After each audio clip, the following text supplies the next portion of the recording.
আসসালামু আলাইকুম। বিশ্ব কাঁপানো খবর জানাচ্ছি আমি মেহজাবিন ইসলাম। আপনি দেখছেন বিশ্বপ্রবাহ।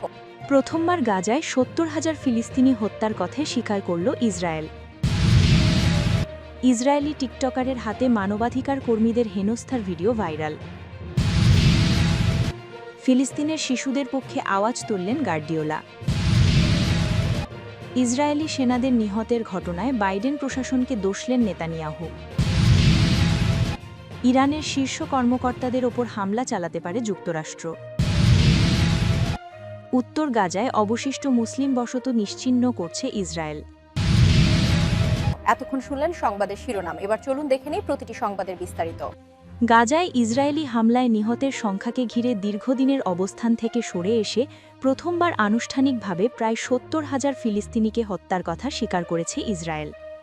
দেশটির সামরিক বাহিনী জানিয়েছে, গাজার স্বাস্থ্য কর্তৃপক্ষের যে মৃত্যুর হিসাব প্রকাশ করা হয়েছে তা মোটামুটি সঠিক বলেই তারা মনে করছে। ইসরায়েলের এক জ্যেষ্ঠ নিরাপত্তা কর্মকর্তা সাংবাদিকদের ব্রিফিংয়ে জানান, ২০২৩ সালের অক্টোবর থেকে গাজায় ইসরায়েলি হামলায় প্রায় ৭০,০০০ ফিলিস্তিনি নিহত হয়েছেন। তবে এই হিসাবে নিখোঁজদের অন্তর্ভুক্ত করা হয়নি। গাজা যুদ্ধে মোট নিহতের সংখ্যা নিয়ে এটিই ইসরায়েলের প্রথম প্রকাশ্য স্বীকারোক্তি।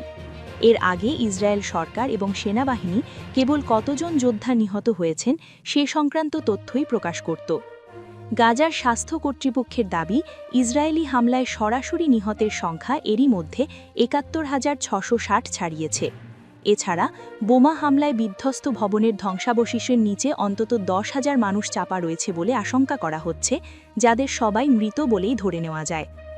গত ২ বছরেরও বেশি সময় ধরে ইসরায়েলি কর্মকর্তা এবং গণমাধ্যম ফিলিস্তিনি কর্তৃপক্ষের এই পরিসংখ্যানকে হামাসের প্রচারণা বলে আখ্যা দিয়ে প্রত্যাখ্যান করে আসছিল। এমন প্রেক্ষাপটে হঠাৎ অবস্থান পরিবর্তন ইসরায়েলের গাজা অভিযান নিয়ে নতুন প্রশ্ন তুলেছে। জাতিসংঘের একটি কমিশন, বিভিন্ন মানবাধিকার সংগঠন এবং গবেষকরা এরই মধ্যে গাজায় ইসরায়েলের অভিযানে গণহত্যা সংঘটিত হয়েছে বলে অভিযোগ করেছেন। এই প্রেক্ষাপটে হারেজ প্রশ্ন তুলেছে, এতদিন যেসব অভিযোগ অস্বীকার করা হয়েছিল সেগুলোর কতটা সত্য প্রমাণিত হতে পারে। ইসরায়েলি সামরিক বাহিনী আগে দাবি করেছিল তারা গাজায় ২২,০০০ যোদ্ধাকে হত্যা করেছে। সেই হিসাব ধরলে নিজেদের তথ্য অনুযায়ী নিহতদের ২/৩ বেশি বেসামরিক মানুষ। যদিও ইসরায়েলি সেনাবাহিনীর একটি গোপন ডেটাবেসে অনুযায়ী বেসামরিক নিহতের হার ছিল ৮৩%। এই হার আবার প্রধানমন্ত্রী বেঞ্জামিন নেতানিয়াহুর আগে দেওয়া ৫০% দাবির চেয়েও অনেক বেশি। টাইমস অফ ইসরায়েল জানিয়েছে, নিহতদের মধ্যে কতজন বেসামরিক তা এখনও পর্যালোচনা করা হচ্ছে। তবে গাজার স্বাস্থ্য কর্তৃপক্ষের দেওয়া মোট মৃত্যুর হিসাবকে বৃহৎভাবে সঠিক বলেই মনে করছে ইসরায়েলি সেনাবাহিনী। যদিও এক সামরিক মুখপাত্র এই সংখ্যাটি নিশ্চিত বা অস্বীকার করে বলেন, প্রকাশিত তথ্য ইসরায়েলি সামরিক বাহিনীর আনুষ্ঠানিক ডেটার প্রতিফলন নয়।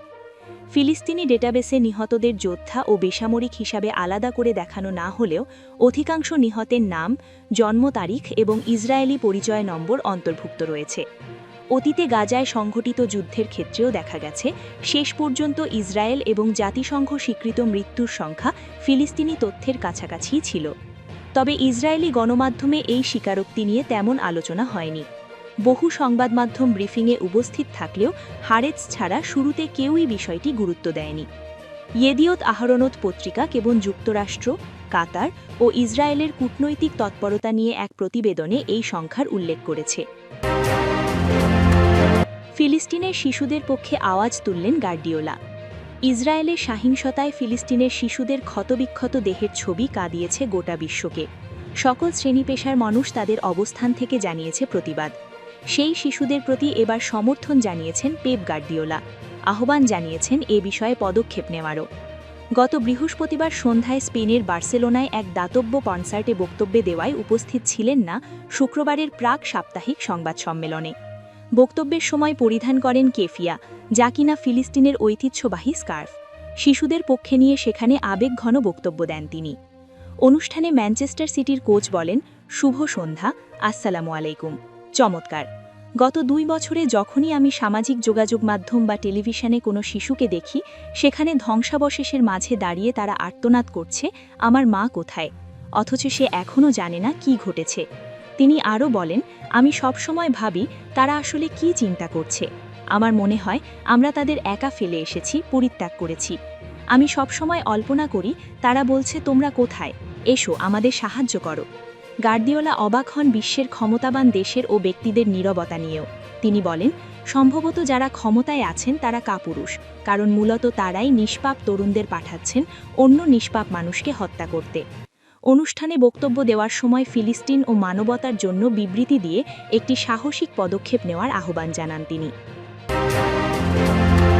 ইসরায়েলি সেনাদের নিহতের ঘটনায় বাইডেন প্রশাসনকে দোষলেন নেতানিয়াহু।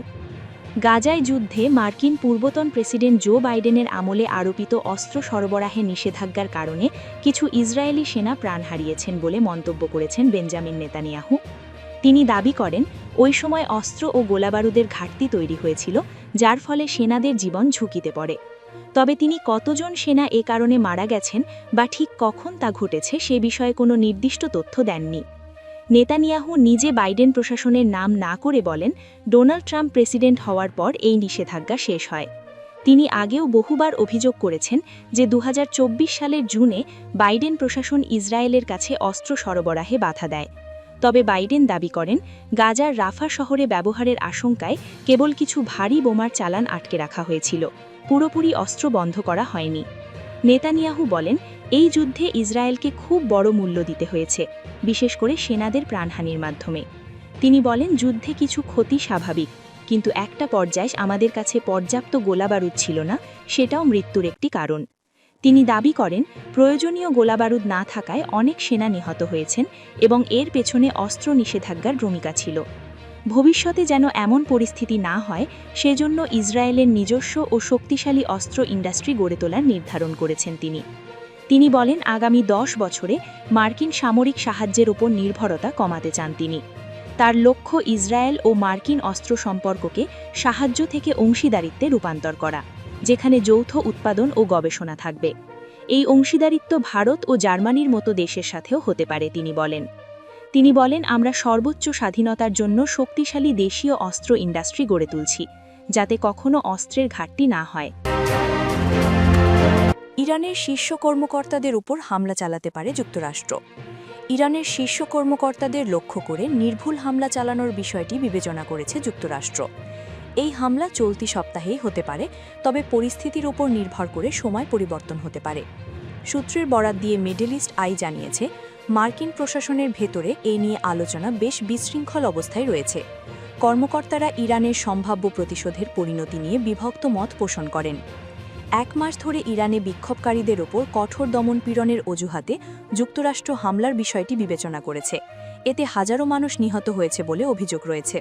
প্রথমে বিক্ষোভকারীদের রাষ্ট্রীয় প্রতিষ্ঠান দখলের আহ্বান জানালেও পরে প্রেসিডেন্ট ডোনাল্ড ট্রাম্প উত্তেজনা কমানোর সিদ্ধান্ত নেন। তিনি বলেন, হত্যাকাণ্ড বন্ধ হয়েছে। সৌদি আরব, কাতার ও ওমানের মতো উপসাগরীয় দেশগুলির চাপের কারণেই ট্রাম্প এ সিদ্ধান্ত নিয়েছেন বলে জানা গেছে। যদিও কিছু প্রতিবেদনে বলা হয়েছিল এতে যুক্তরাষ্ট্রের হস্তক্ষেপের ইতি টেনেছে, তবে সাবেক মার্কিন কর্মকর্তারা বলছেন এটি কেবল সাময়িক বিরতি। এর আগে ভেনেজুয়েলার ক্ষেত্রেও ট্রাম্প একই ধরনের কৌশল নিয়েছিলেন। পরে সেখানে হামলা চালিয়ে দেশটির প্রেসিডেন্ট নিকোলাস মাদুরোকে আটক করা হয়। এক সাবেক গোয়েন্দা কর্মকর্তা জানিয়েছেন, ট্রাম্প এখনও তেহরানের সরকার পরিবর্তনের পরিকল্পনা ছাড়েননি।